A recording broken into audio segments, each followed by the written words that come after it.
right here. One question, please. One question? Right here. Please. I mean, I'm right here.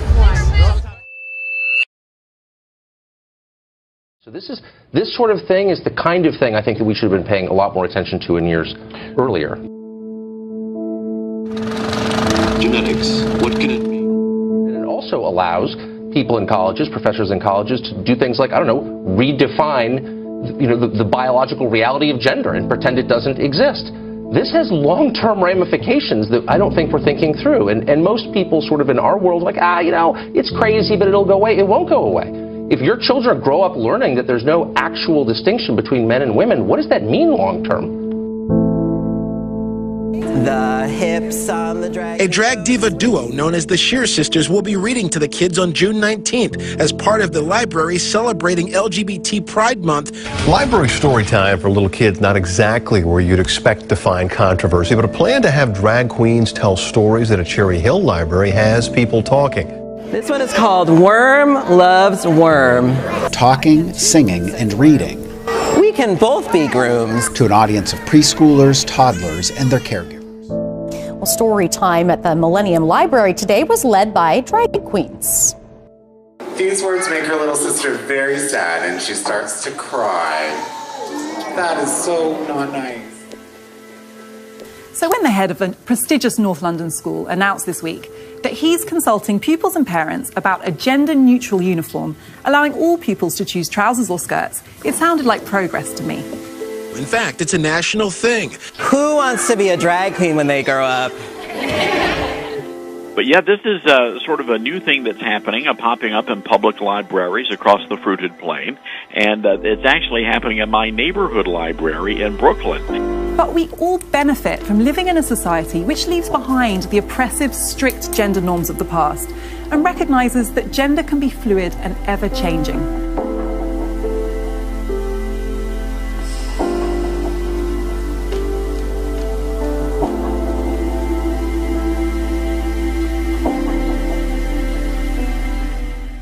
Of your argument is that we should all be a bit relaxed about gender and accept that now in this day and age your identified gender does not necessarily match your physical characteristics. Because again, this is all for the sake of inclusivity and diversity. Sure. This.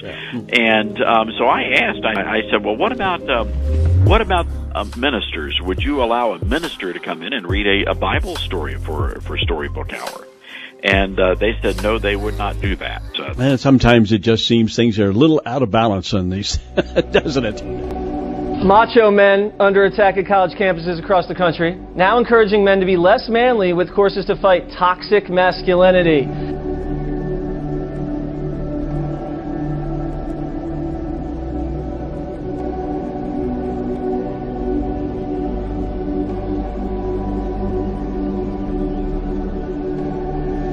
Well, on a day meant to honor our fallen heroes, one website, Vox.com, instead was smearing our Marines as fraternity members with a toxic masculinity problem.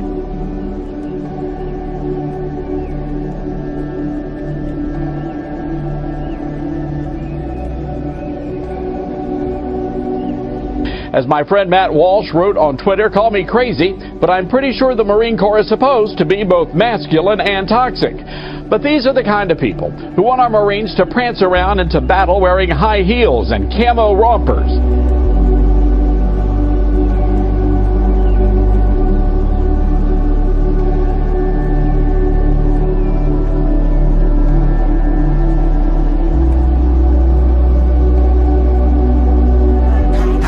It's 5:26. You're taking a live look at Boise from the Red Lion Hotel.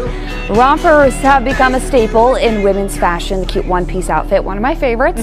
But what about rompers for men? No. These images and video of grown men in the patterned onesies are blowing up social media. It's a one-piece garment like women and babies wear. Men, why would you ever want to engage in this? This is ridiculous. What the baby version? What grown man's going to wear this? You wear that out in public? You wear it out in public. Okay. Stuart Ledbetter joins us with a look at what else is ahead in the next half hour. Hi, Stu. I still can't get over that Romkin thing. It's just wrong.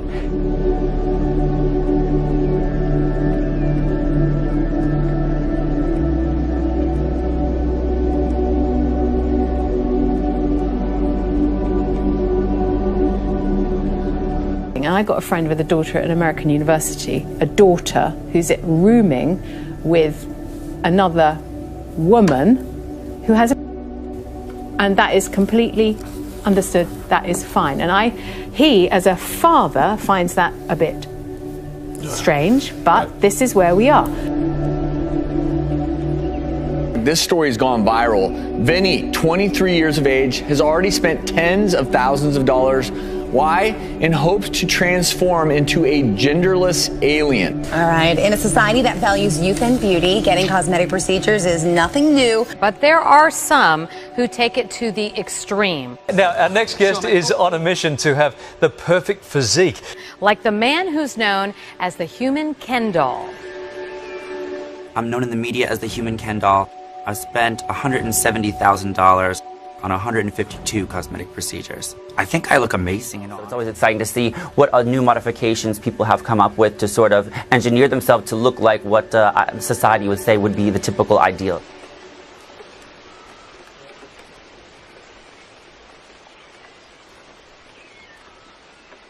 You look very different, so we have to ask why you've done it.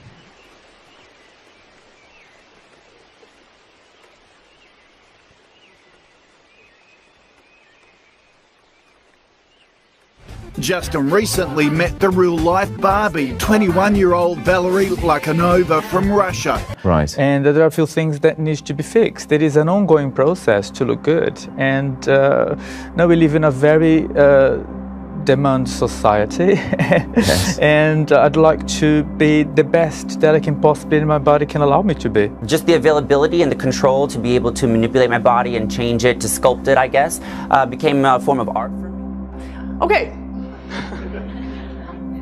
So we have a lot of fun kind of working through our binary categories. So welcome to my world, where nothing makes sense anymore. This is a subject now. There are 650,000 transgender people in this country.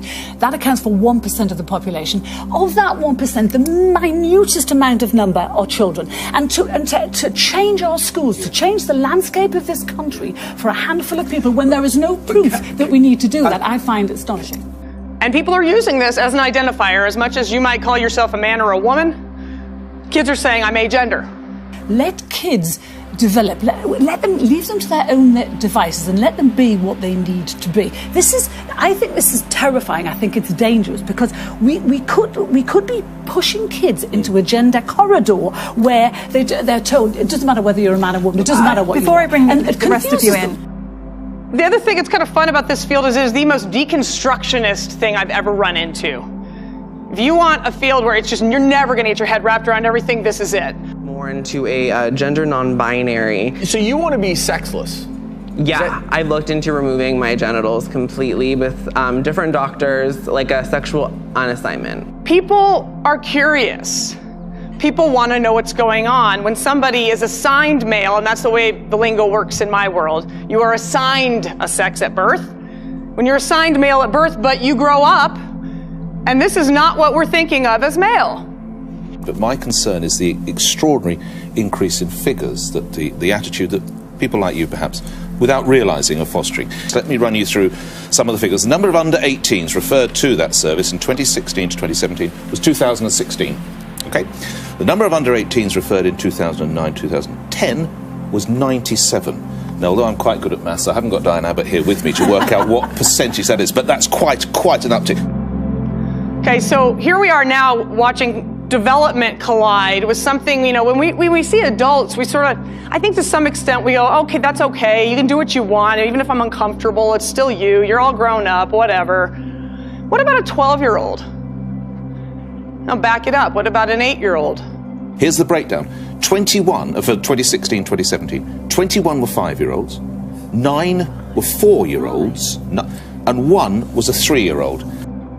I'm going to keep backing it up. I have children as young as 3 that come into my office with their families, where the family question is, Junior here is saying that they are a gender that I don't think of them as. What should I do? 3. So we need you, but when you have a 3-year-old embarking on possibly gender identity issues, well, you're a mum, I mean, it is utter coppers, to choose an unfortunate word. It is utterly wrong. This is different. You go through gender assignment, reassignment. I mean, removing your Adam's apple, feminizing your face, or making it more masculine. Removing breasts, adding breasts, genitalia. But when you get into removing nipples and belly buttons, that's sort of and trying to remove any genitalia at all, it's such a this is different. That's the part of the reason why you'll see my topic area here says gender re/evolution, because for me this is, are we talking about evolution? Are we talking about a revolution? What is this? 97 to 2000. Is that because it wasn't acceptable to be referred, and it is now? Or is it because actually somehow we've put another phenomena into society and said, yeah, this is okay? Yeah. But this is like brain-busting material for a lot of us, because this is not how we understand the world, and so it is a huge shift. Remember, sex is usually between your legs. Gender is between your ears, right? Amen. It's rooted in the brain. Yes, thank you. But the brain is also very, very complex, and we have to see what is this really about. And now we know that we can actually do what's called gene drive. But if you're messing with bacteria, if you're messing with rapidly reproducing microorganisms or even insects and so on, why, you could totally alter evolution now. And do it in one generation. In one generation, or certainly in a matter of weeks to months or years, depending on if you release it into nature. And completely destroy natural processes and food chains and other things as well. Some call this directed evolution.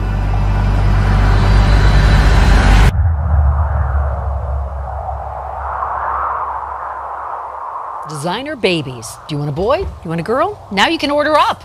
We found more Colorado parents are making that controversial choice. And more doctors are offering it, using technology to guarantee you get the gender you want. Researchers have succeeded in creating 5 new synthetic yeast chromosomes, the fundamental building blocks of all living organisms. Would you choose? No, not in a million years. Yes, I would have had a boy first. No, I think that you should kind of let nature take its course. But more parents are manipulating Mother Nature, effectively buying the sex of the baby they want. Although this type of sex selection is not legal in many countries, Canada, Australia, China, in the United States, it's not even regulated. Does this allow you to buy a daughter? Yes, I think the answer to that is yes. But in California, Dr. Steinberg says he already offers eye color choice investigationally. We see gender selection as the very, very base of the science behind genetic selectivity, genetic screening, genetic purification. That makes a lot of people wonder if choosing a boy or a girl is a slippery slope. I don't know if we should be making decisions that maybe we weren't meant to make. What do you think about MTV giving awards to people kind of eliminating the gender? Like, I don't, the gender? They're eliminating the best woman, best female, best male. Like, what are your thoughts about that? I don't think MTV's opinion matters for sorry. It's just not, it's not really a cultural music thing it used to be. It kind of died with the real world.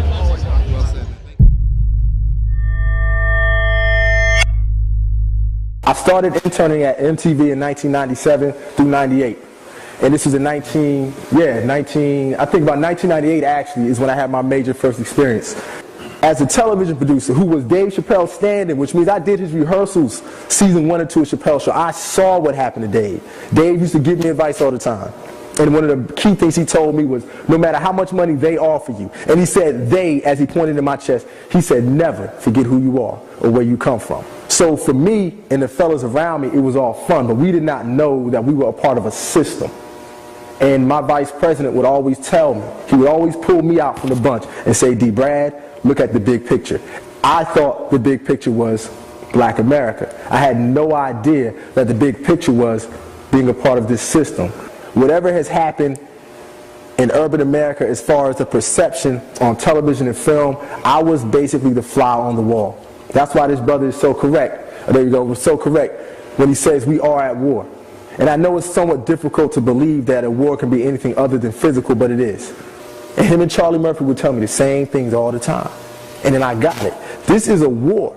But once you reach a certain level within that weapon of mass destruction, you have to give something up. I reached a certain level in that station. So it reached a certain point where now it's time for them to introduce me to the inner workings of this monster that's created. And so I literally lived the devil taking me to the mountain and saying, you can go to the left, you have all of this. And I was there.